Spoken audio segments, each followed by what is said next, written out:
Добар ден, драги пријатели, добро дојдовте во денешната епизода. Моето име е Јосиф Дамјанов и денеска одговарам на прашање од наша пријателка Марија, која што поставува прашање за нејзина другарка. Во секој случај тоа е супер, некој за некого направил храброст и можеби потегнал да некому помогне. Слободно и вие може да го направите тоа, али да го погледнеме прашањето па ќе дадам одговор.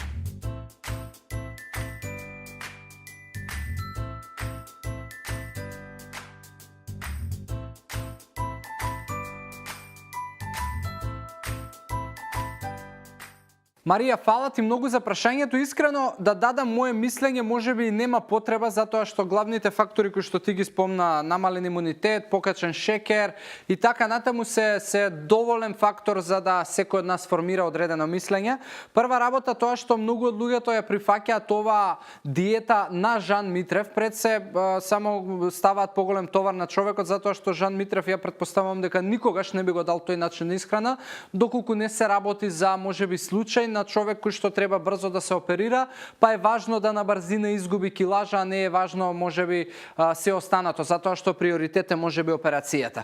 Од друга страна, бидејќи можеби некој од вас не ме следи подолго време, да има неколку епизоди за кои што и конкретно и стриктно зборувам за одредени диети, но она што на жалост кај нас во Македонија и општо широко во светот е прифатено како диета, тоа е начин на исхрана кој што едва чекаме да заврши.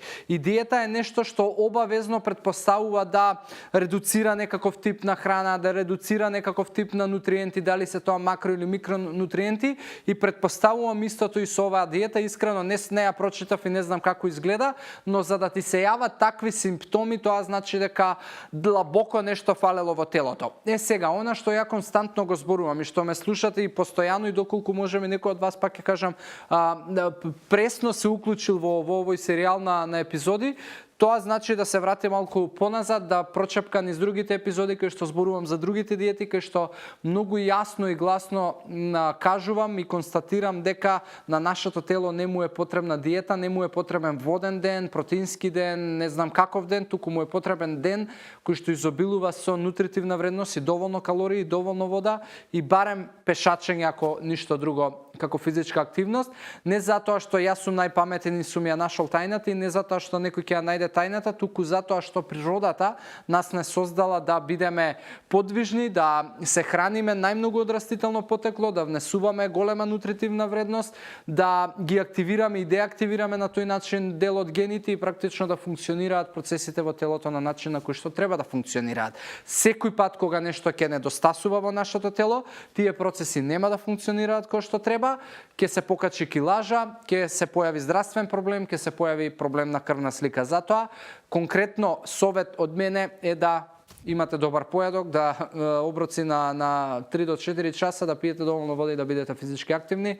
Многу едноставно, и затоа што е вајда толку едноставно, многу луѓето бараат нешто што е покомплицирано и што ќе им ја даде тајната или производот или начинот или вежбата со кој што ќе си помогнат во врска со изгледот. Слободно врати се Марија назад во епизодите и ќе најдеш уште повеќе вредности поврзана со овие диети. За денеска јас завршувам по ова прашање. Уште еднаш фала ви многу што ете се охрабри ти на местото за твојата другарка, и на сите останати ви посакувам убав ден, здрави животни навики и се гледаме во следна епизода. Чао!